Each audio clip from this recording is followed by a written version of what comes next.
Good evening, everyone. At this time, I would like to welcome you on behalf of the Milton Area Chamber of Commerce and thank you all for coming out tonight to our candidate forum. Tonight, we have two candidates with us. We have got Alderperson Anissa Welch and our former mayor, Tom Chesmore. Our moderator for the evening will be Stan Stricker from WCLO and WJVL. I ask to respect the candidates and all the others in the audience, and please hold any applause to the very end. At this time, I am going to turn it over to our moderator, Stan Stricker.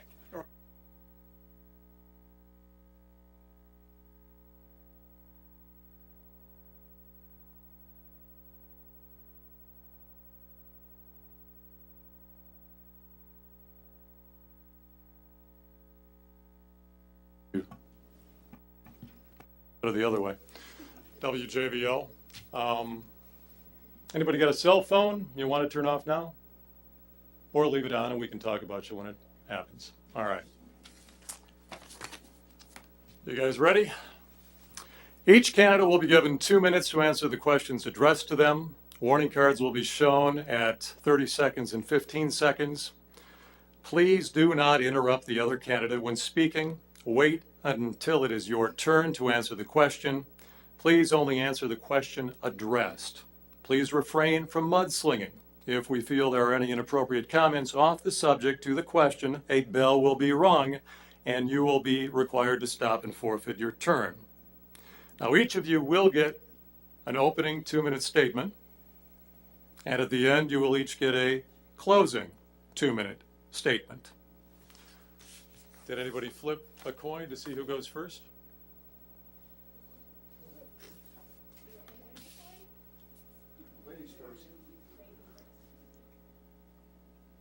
Is that okay with you, Anissa? That's fine. All right.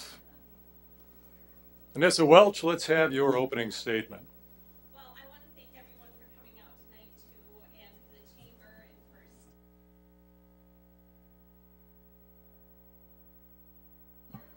Is that better?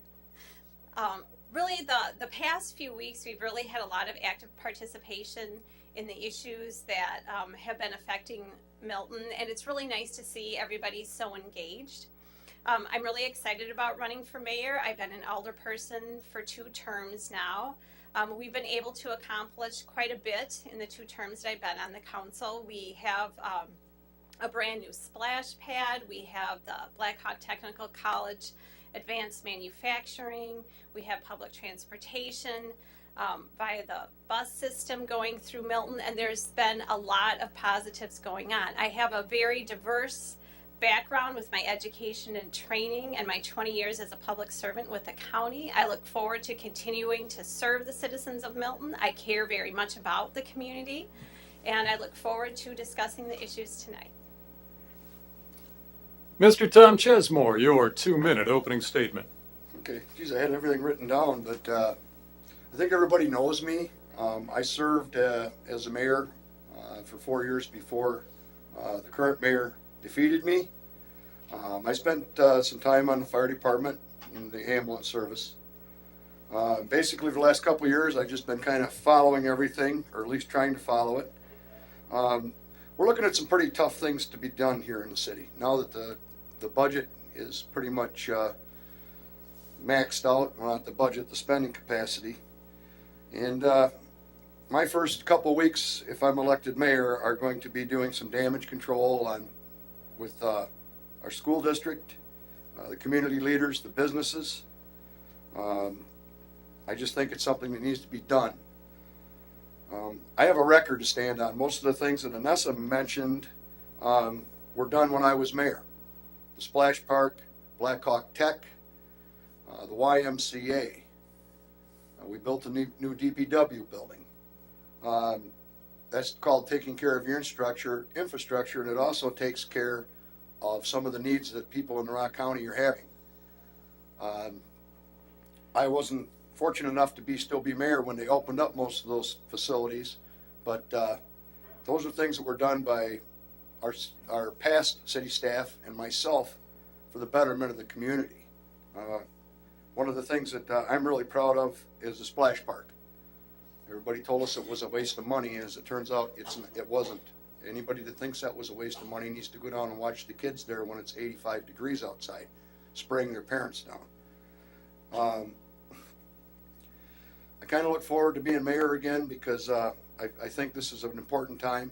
We really, really need to start our getting some development done in the city and do it in a positive and responsive way. All right, thank you, Tom. Tom, you'll answer the first question. We'll alternate through the rest of the forum.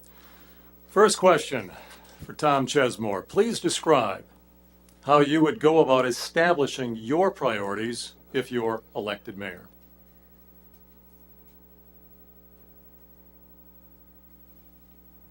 I think one of the ways you establish priorities. When I was mayor last time, my priorities were to work on the city's infrastructure. I think we accomplished most of that. You go about setting your priorities by, first of all, sitting down with your city staff and explaining to him the vision that you have on where we're going to go.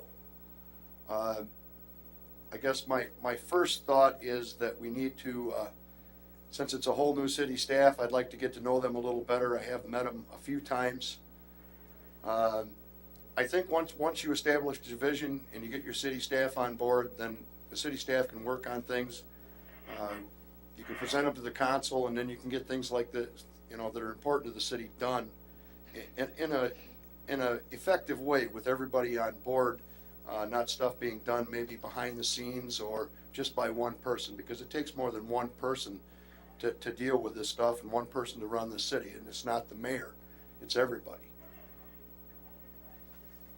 All right, Anissa, please describe how you would go about establishing your priorities if elected mayor.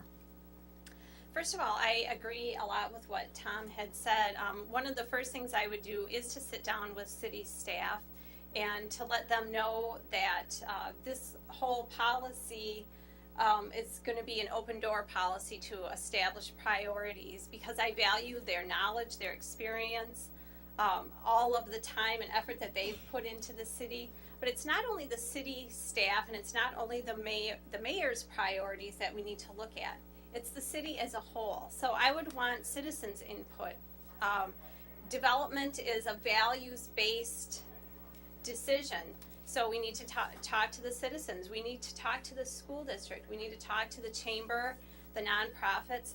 I see the priorities of the city of Milton as a collective decision before all of the stakeholders. I think it's an important process that everybody has to be involved with, and that's something that I would encourage and value, is more involvement with all of the city entities. All right, Anissa, you'll start this question. And you probably both were waiting for it. The County M project has been seemingly controversial, with various stakeholders in the community awaiting the city to establish its position on both the interchange itself as well as a potential development around it. If elected mayor, how would you proceed in leading and establishing the city's position on this issue? Well, it's unfortunate that the process became kind of convoluted and messy and not very well structured. I think everybody had well intentions. It just ended up not being very effective or efficient. Right now, we are in the middle of a process that the council established with having our attorney and our city administrator discuss and try to work out some sort of framework about what a County M interchange would look like, what type of development they're thinking of, and focusing on the discussions being between the developer's attorney, our attorney, and our city manager. That's a process that I would allow to be completed. And then we go from there with the recommendations that come out of that process. All right, Tom, the County M project has been seemingly controversial, with various stakeholders in the community awaiting the city to establish its position on both the interchange as well as a potential development. If elected mayor, how would you proceed in leading and establishing the city's position on this issue? Well, when this first came to me as mayor, it was a 2,000 acre project, and Jerry Schutz and I looked at it and decided it was just too massive to undertake. Just recently, after I was approached to run for mayor again, I started doing some digging on my own, and I found out that it was Mayor Frazier who approached Mr. Watson out there. It was Mayor Frazier, who was a huge cheerleader, went to Madison, got everybody all excited, and then I, for a year and a half, never made any contact with him. I think it just became too politically hot for him to handle. I have been in contact with Mr. Watson. I've been in contact with other developers also. This, like Anessa said, it's gotten really muddied, and it was muddied because it was one person trying to do the job that we hire our city administrator to do. And that's what muddied the waters. And that's what made it so hard for anybody to understand what was going on. I think with me, I've already started some process in opening the door for Mr. Watson and the attorneys. And just so everyone knows, I know the council established the policy that no one would talk to Mr. Watson or his attorneys except for the city administrator and the attorney. And as it turns out, some of the emails I've seen say that the mayor is still deeply involved in this. He needs to come out of he needs to stop doing it. This needs to be done. That's why we pay our city administrator.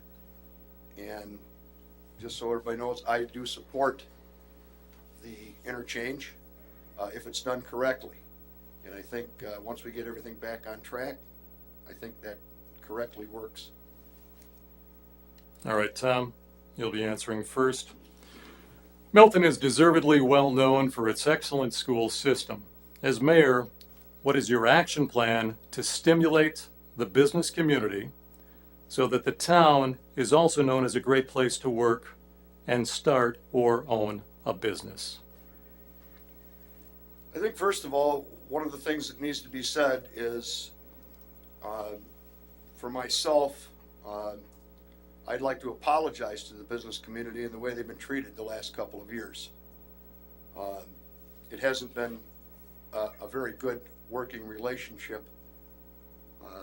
with the city. Something I was always pretty proud of when I was mayor was that we had a very good working relationship with the businesses. We worked to help them, they helped us. It's a mutual thing. I know Anessa went to it. We need to also involve the school district in all this. Everybody has to work hand in hand.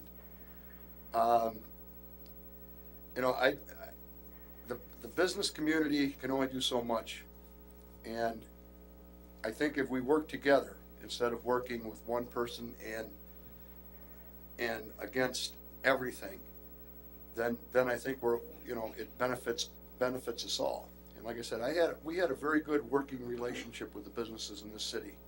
I made it a point to reach out to them, and they reached out to us.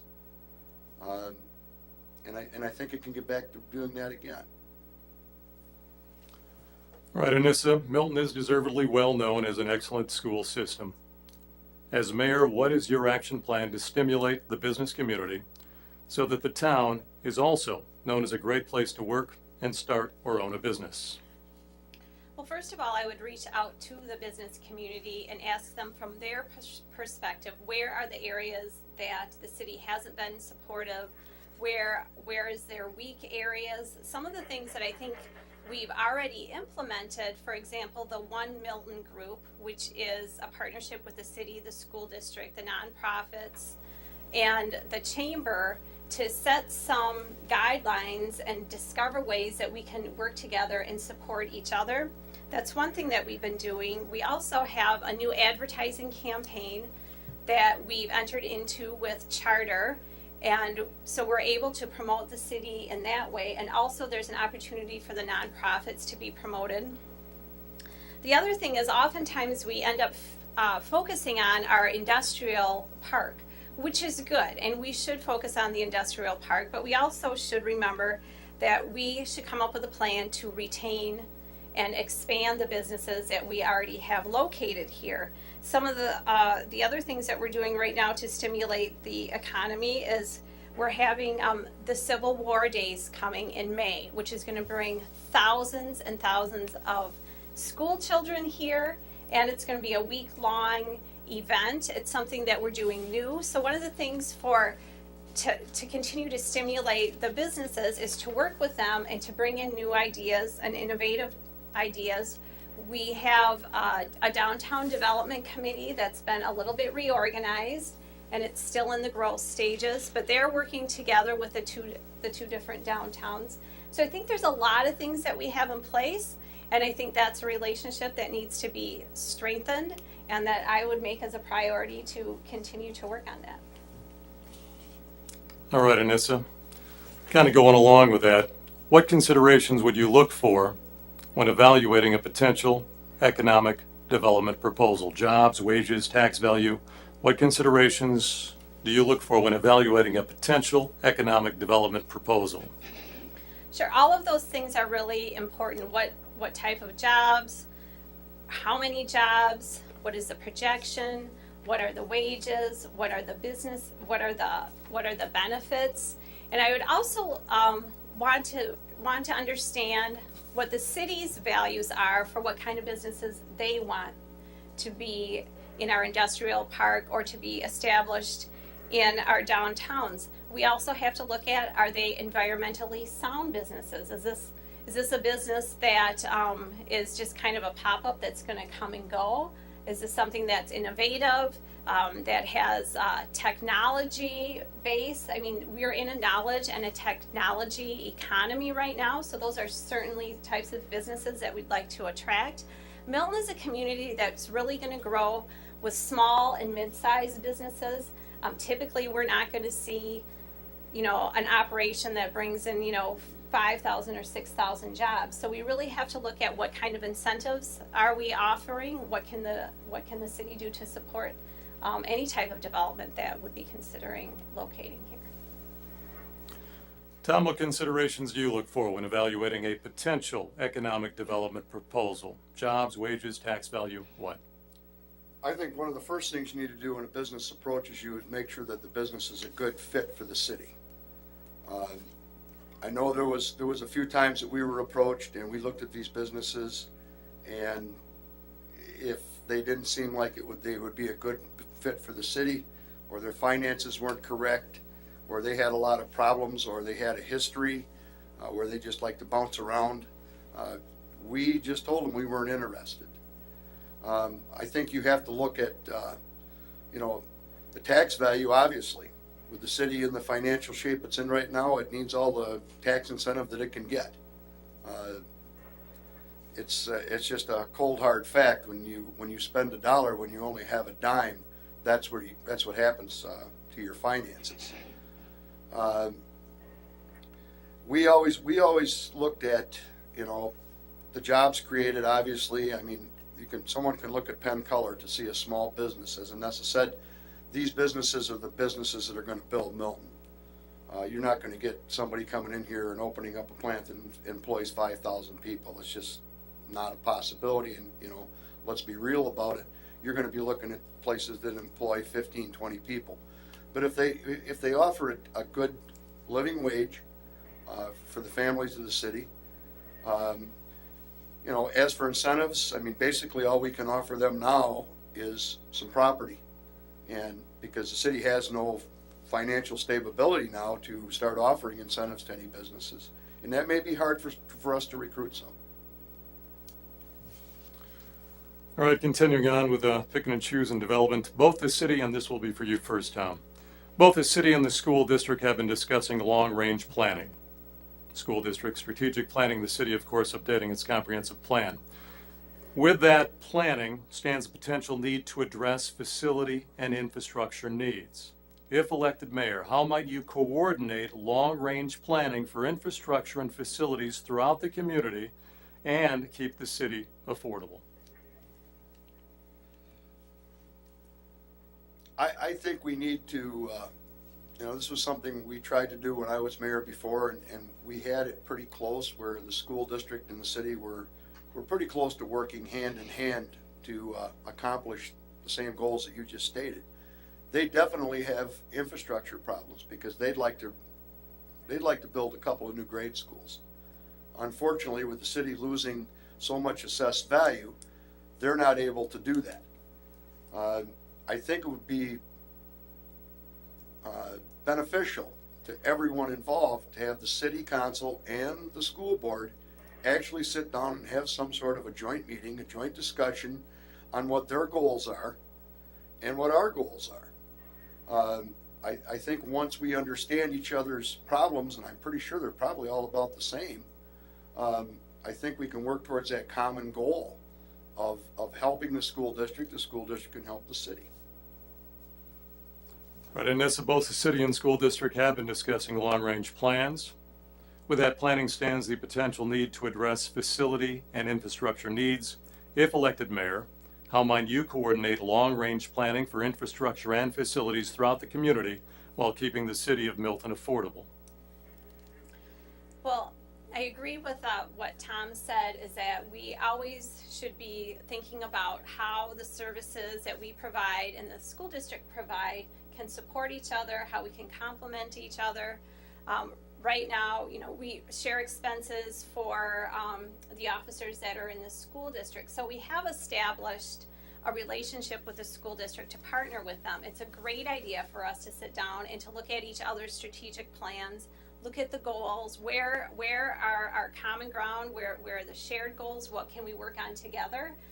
There may be areas that we're not going to be able to work on together, but as far as the city as a whole, we can't do it alone. The city can't run without the cooperation of the school district and the chamber and the citizens, and the school district needs us too. So I see it as we're all in it together, and anything that we can do to work together with other institutions and stakeholders is only a positive for the city of Milton. All right, to expand on that a bit, since you both talked about how you would work with the school district, since it is the city of Milton's largest employer, and if elected mayor, how would you plan to engage them as a partner in developing Milton's often talked about theme as a destination city? Well, one of the things that we're already doing with the One Milton group is working on that very theme. We recently just had a meeting where we all sat down and we brainstormed about how can we get the word out about what's going on in the school district, what's going on, for example, at the Gathering Place, what's going on at the city of Milton. How can we get the word out and support and promote all of these great things that are going on? And one of the things that we decided that we would do is we would work on getting an application that could be downloaded. We're researching that, where we would have a citywide community calendar on that application. So it would be one stop. You could access that calendar not only from an application, from the school website, from the city website, and you could look on there at any given date and any given time, and you could see everything that's happening around the city of Milton, regardless of what entity is promoting it or organizing it. The other thing that we recently just did is when we had the correlation competition here, we were able to have coupons available for those. It's a day-long event, and there's boosters offer some food and beverages. But for people that don't want to have the same type of food and beverages, we were able to hand out coupons from various businesses that had discounts on them for all of those hundreds and hundreds of guests that were coming to a school event. But we were able to take advantage of that school event and promote area businesses. So those are things that we're already doing. We're working on those, and we have a great group of people. So I would continue to work with the school district on the One Milton committee. All right, Tom, School District of Milton, the city's largest employer. If elected mayor, how would you plan to engage them as a partner in developing Milton's often talked about theme as a destination city?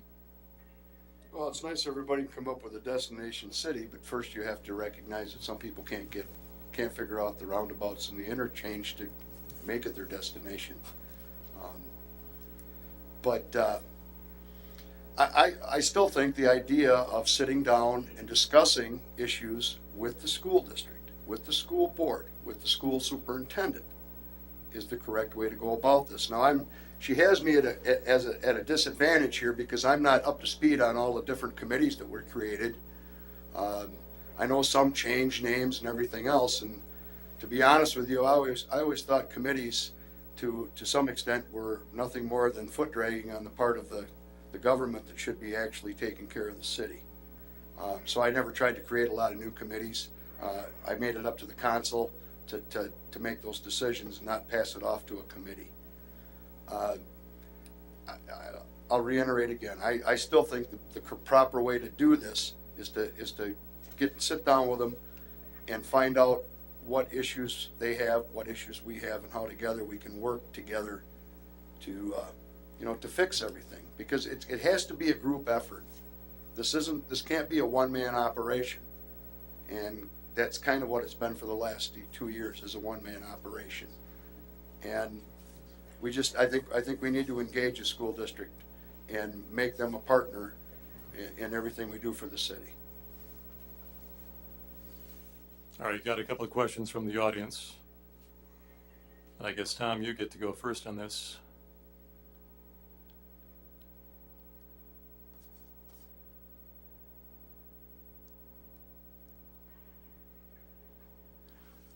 Seconds, Dan. Appreciate that. All right. Basically, when it comes to working to include residents in outlying community areas with any potential development or interchange, I guess this probably goes along with the County M No, I'm sure it does. program. How would you work with those perhaps outside the community when it comes to potential development, annexation, growth? And Tom, you would be first. Well, I think you always have to include the township, but it's hard for the city to make any decisions that for things that go on in the township, since they have their own representatives. I think, if someone's out in the township, and we've seen an example of it when they come to the meetings for mostly the interchange, that their concerns are valid. But and some of them have pointed out that, well, we can't vote for you, but you can vote for your representatives out in the township. And if you have concerns about annexation, roads, and God knows the township could use some road improvements, like, kind of like Parkview Drive, they need to approach their representatives. I have seen a couple of township representatives here, but I've never heard any of them speak. Now, if the people in the township have concerns about this type of thing, about the annexation, about the roads, about potential development, then they need to contact their representatives and have their representatives voice their concerns to the council. We've had joint meetings with the townships before. It's not anything new. And if that's the case, that the township people are being talked to and are not coming forward to the city, then I really don't know what to tell anyone out in the township who has these concerns. I mean, we have tried, but it's hard for us as a council in the city to address these concerns from the township when the township representatives aren't coming to us. Nissa, when it comes to developments perhaps outside the community, how would you include residents beyond Milton's borders when it comes to any plans to have potential developments? Well, I think it's important that we do reach out to the residents and we do welcome their input and we engage with them, and maybe we'll have to reach out to the township elected officials. The other thing to remember is both of us have talked a lot about engaging with the school district. Well, many of those residents are members of our Milton School District. So when we're talking about strategic planning and partnering with the school district, that includes many residents that are out in the township. So I think it is important that we're being inclusive. We're listening to their concerns and we're planning with them. Obviously not everybody's going to be happy. We can't always make everybody happy, but we certainly can validate their concerns and to try to understand what their perspective is. Because if you live in a township, you're still coming into the city of Milton, you're still coming to the school district events, you're still supporting our overall community, and it's important that we engage with them and include them in the discussion. Nissa, when it comes to marketing Milton, what kind of ideas or what ways would you like to see current plans expanded to bring more people to Milton? Marketing is always a challenge because marketing typically takes dollars. We have a limited amount of dollars in our budget, but one of the things that we did include is more money for marketing the city of Milton with our tourism and our tourism committee that just did the charter ad. So that's one way we can do it. The other way is to take advantage of technology and using Facebook, using applications, and also just as being ambassadors ourselves. I think a lot of us think of the council or the committees, that's kind of their job to do marketing. But actually, as a citizen of Milton or somebody that comes and uses our businesses or enjoys our restaurants, they're part of the overall marketing plan too. Whenever I'm out and about anywhere, I'm always talking about Milton, the winery, the gathering place, the restaurants, the splash park. So marketing again is a cooperative effort. So we can do dollars, and we can look at studies. We can mine data. There's lots of data out there, especially in the public sector about downtown redevelopment and rejuvenation. So there's lots of ideas available for us to implement, but we all also have to do our own part in marketing the city and telling people what a positive experience it is to live here and come here. Tom, how would you market the city to better develop business and bring more revenue inside? You know, this is way out of my my pay grade here, talking about marketing.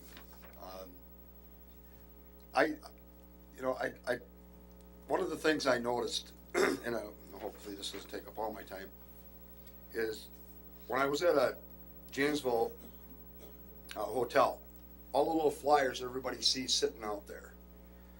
You know, go to Wisconsin Dells, go to do this. Well, I looked through all those, and I didn't see one single one in there that involved the city of Milton. My question is, why not? Because we're just a few miles up the road. We need to be promotional in our city. There's a lot of great things here. You don't have to leave Milton to have fun. We got lakes all around us. You got campgrounds. You got everything, you know, maybe except for Walmart, you know. But I mean, we still have the best of the best right here. You know, and as Anessa said, we need to be promoting that. You know, there's no need for you to leave. You can still stay here and enjoy your life, and it's a great place to live. You know, you promote your schools. You know, we have some of the best schools in the state. The education system right here. We need to promote that, and a lot of people already know it. You can find all this stuff out online. People, it's so handy. I just got a new smartphone, which is a lot smarter than me. And you can sit there and you can Google anything. You know, there's a lot of stuff out there to be used in marketing the city. And tell you the God honest truth, I wouldn't even know where to begin to start. I think that's why we hired Al. Might be true. All right, this goes to character. Please describe and provide examples of your leadership style as it pertains to developing and maintaining strong relationships and programming initiatives with other community organizations.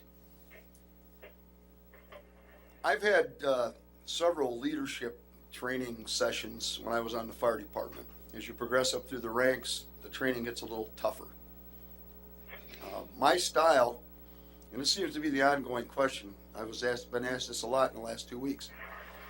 My style is if we hire someone into the city staff, that we hire them for a reason. We pay them good wages, we pay them good benefits. Let them do their job. You don't micromanage people and get anything out of them. I think it's a red flag when you see some of your top city employees bailing from the city to go somewhere else. That should send up a red flag to everybody. You can't micromanage people. You hire them to do a job. You pay their wage. It's not up to me to be into marketing. It's not up to me to be going out and talking to developers. It's up to me to sit there and make sure that these people have the proper guidance. This is where the city wants to go, by recommendation from the council and through me to guide them. It's not up to me to micromanage them. It's not up to me to tell them how to do their jobs. That's why we hire them. That's why we pay them a good wage. My style is pretty much, I let anybody do what they want as long as it's not illegal or immoral and it doesn't harm the city. Right, Anissa, please describe and provide examples of your leadership style as it pertains to developing and maintaining strong relationships and programming initiatives with other community organizations. I would say that I have a very inclusive approach to working with other organizations and promoting initiatives. I believe it's valuable to listen first and gain an understanding of what the goals and the needs are of other organizations and other stakeholders. One of the things that I have been very involved with is the Milton Youth Coalition. I'm a co-chair of that. That's a partnership between the City of Milton and the School District of Milton and our police department. And we took on the initiative after doing some research to have an anti-bullying public service campaign citywide. Many of you probably have seen the signs all around the city of Milton.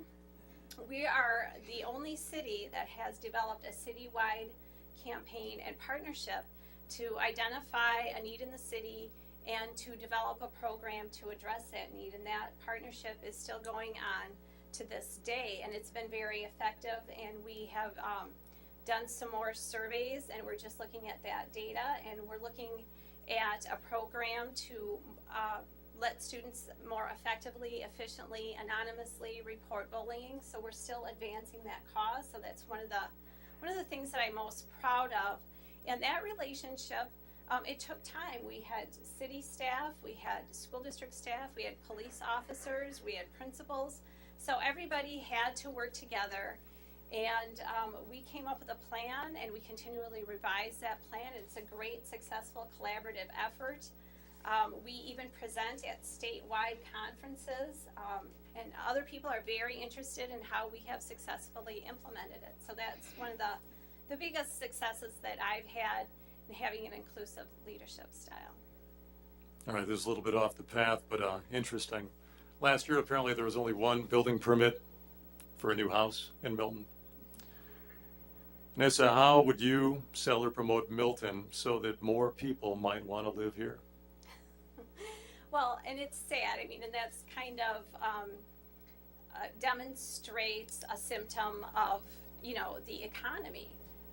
But we have a great city to promote. We have a very sound school system that's very progressive.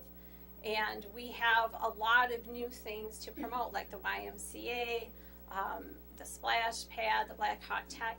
But, like Tom said, Milton really is building on being a full service community where you don't even have to leave the city of Milton to get a good meal, to have entertainment, to have parks. We have a great dog park. It's walkable, it's bikeable. We have all of these amenities, and we have all this small town charm. So I think a lot of it is just promoting it and letting people know, hey, you don't have to go anywhere but the city of Milton. But hey, if you want to go to the opera or you want to go see a play, you're also right near the interstate. It's 30 minutes to Madison, a couple hours to Chicago. I feel like if you live in the city of Milton, you have the best of both worlds right at your fingertips. And maybe people just don't understand it. I think with some of the promotional events that we have going on, and we can bring more people into the community, I mean, that's great. I've been saying this a lot lately. It should be welcome to Milton. We want you to live here, and this is why. Tom, only one building permit last year for a new house. How would you sell or promote Milton to get more people to live here? Only one. Interesting. Maybe that's because we have a lot of houses for sale and people just don't want to build. I think you promote this city by what everybody already knows and what Anessa and I have already said. You have probably one of the best educational systems in the state right here. The educational community. People, younger families that move here, all they can think about is their kids. What kind of education can my kids have? And I think Milton just exemplifies that because of the excellent teachers that we have and the way our school district is run. I don't know how you promote people to any more than, this all goes back to the marketing thing,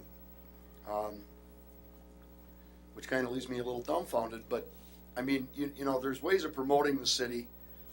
And I think one of the best things is by having the people of the city promote the city. You know, if you can keep their taxes at a reasonable rate, that attracts a lot of people when they find out they don't have to pay a basket load of taxes. I think the city can promote itself, you know, by involving, you know, all the businesses and all the other entities. But ultimately, it comes down with, you know, friends tell friends, you need to come here because this is the best of the best. All right, Tom, as mayor, this goes a bit with development and revenue generation. As mayor, what is the city's role in downtown improvement? I've heard a lot of things over the last couple of years that kind of disturbed me, that we had people on the west side then thinking they were getting a fair shake. It's the same story I heard when I was on the council, and the people on the east side didn't think they were getting a fair shake. The city has gone out of its way to help the businesses, to, you know, improve their storefronts, on both sides of the city. I'm not understanding where some of the complaining was coming from, because the city has invested quite a bit of money in storefronts, and so have the businesses. Granted, the streets aren't too great, but they're going to fix Parkview. I think that'll help with them. But, you know, I don't know, you know, this is what, you know, since I've been away for a couple of years, I don't understand where all these concerns are coming from all of a sudden. And I think it's something that, you know, I need to sit down and talk with the business owners about, the chamber, bring them together and say, what's going on? You know, what has happened over the last 2 years to destroy the relationship that we had? And what's different than 2 years ago, other than the fact that the east side feels compelled to blame the interchange for everything, and now that's actually gone down to the west side where they're blaming the interchange for everything. Everybody knew it was coming. It was no surprise. So, you know, I think the business owners in the city have done extremely well so far.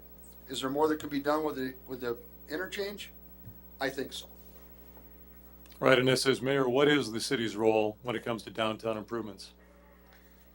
Well, the city should do what they can do. Obviously, we have a limited budget. A couple of things that we have done already is we helped assist the Goodrich Square Planning Committee to develop a plan to develop the Goodrich Square. The splash pad was part of that. We're in the process of developing a plan for the businesses on the west side. We also partnered with the banks to develop a small business loan program to help promote businesses that may want to start a business in the city of Milton. We also have been, our Parks Committee has been working on their comprehensive plan. So anything that we can do to structure, support, and partner with the chamber, we should do. Understanding that we only have so many dollars to spend, but we certainly can do what we can. The facade grant to help the fronts of the businesses, those are all things that we've been doing to support our local businesses, but certainly we have to be open to seeing what else that we can do, what's available. Is there some grants out there that maybe the city could write that could help different businesses, different establishments? You know, there's lots of things out there that we probably don't know about, but we certainly can be partnering with the chamber to make sure that we are supporting our businesses adequately. All right. It's kind of a big one, Anissa.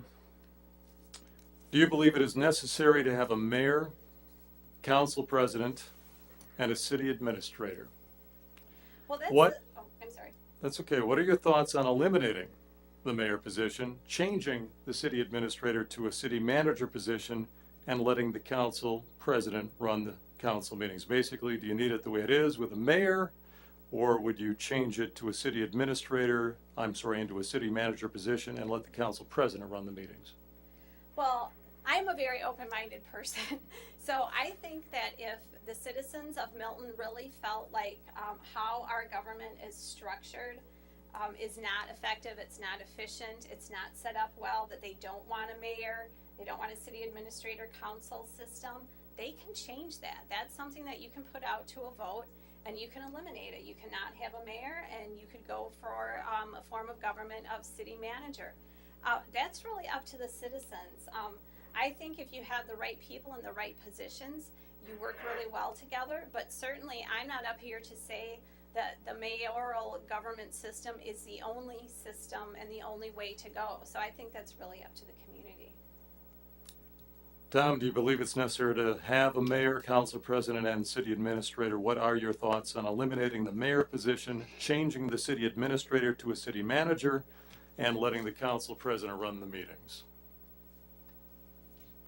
I think all we have to do is look south, just a little bit that way, and it'll tell you that they have what's suggested in there, and people complain about that all the time. They've talked about doing a mayor system again. So I mean, it's like Anessa said, if people want to change, then become engaged and change it. You know, I think this system we have here hasn't worked that bad. I don't know. I think Anessa said it. You know, you can't make everyone happy. And I always tell people, if you could always figure out a way to have me make 5,500 people happy all at the same time, I'm more than open to hear it, because it can't be done. There's always going to be people that want it this way, always going to be people that want it that way. My suggestion to you is become engaged. Become engaged in your community. Don't just come to a council meeting or sit at home and read it in the paper. Become engaged. Look at a prime example of that is every council seat is going to be filled. There's no one running against anyone. Become engaged. It's real easy to put your name on a ballot. It's not that hard. It's going to take up a little bit of your free time, but it's not that hard. And if people want something like this changed, then change it. Work to change it. Don't just sit back and complain about it. All right, finally, and this is your last chance, I guess, in this forum. This is the last forum. We'll get to that in a minute.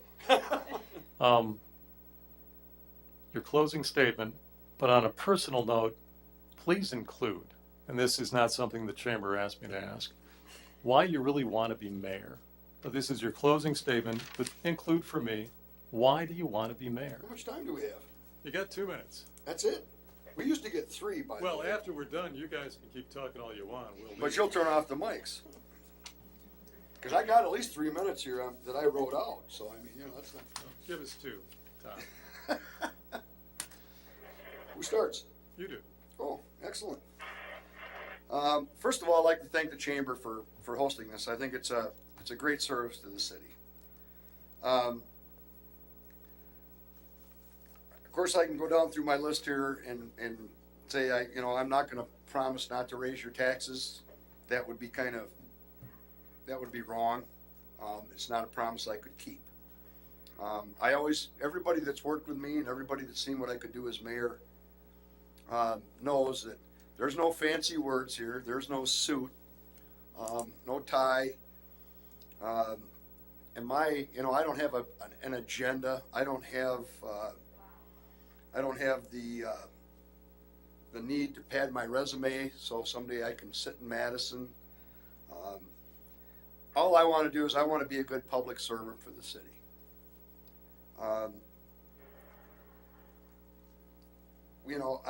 The statement was made in the paper that it was easy for me to criticize because I've sat outside the process. Well, I've sat in the chair before. I know what the process is. I know when the process is being done wrong. I know that things were done that weren't right. They weren't open. There was no transparency. And I know that because I've sat in this chair and I've done this job before. That's something I can promise you stops. if I'm the mayor. I've always been open. And you can ask a lot of people in this room. They've heard me stand up here and say, yes, I'm going to raise your taxes. Yes, you're going to see this. Yes, you're going to see that. It might not always be something you want to hear, but I'm going to tell you. I'm sorry, that's just the way it is. It may be blunt, but it's dead honest. There's no beating around the bush. Time is up. Well, I guess you don't know why I want to be mayor. I think you did a fine job, Tom. Anissa, your closing statement. I want to be mayor because I think I would do an excellent job at mayor.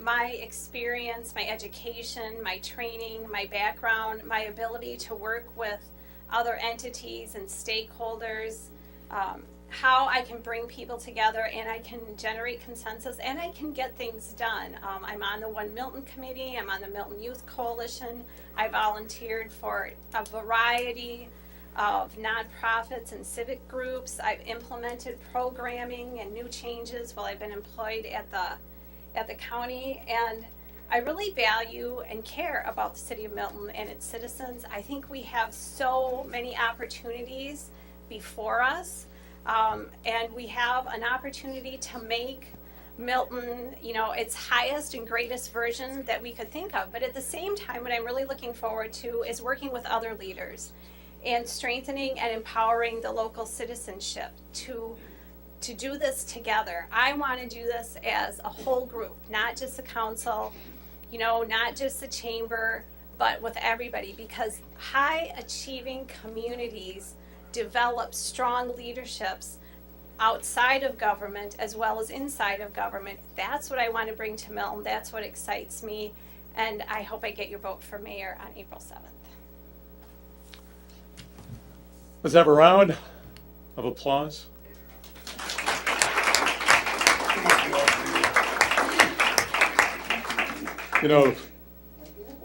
I moved to Milton 15 years ago, and I do love the town. I don't get to participate as much as I'd like to because of my job, because they don't allow it. And it makes me feel pretty good to have a chamber that's willing to put this kind of thing together and continues to try to move forward with a small town like this, especially the changes. And it's good for us.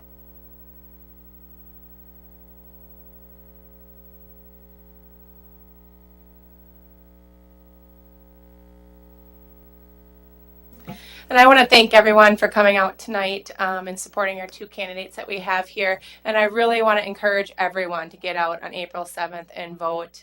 Your voice does matter. So make sure you tell all your family and friends to get out and vote. And on behalf of the Milton Area Chamber of Commerce, I want to thank Anissa and Tom for coming tonight, and especially Stan for being a great moderator. And I hope you all have a great night.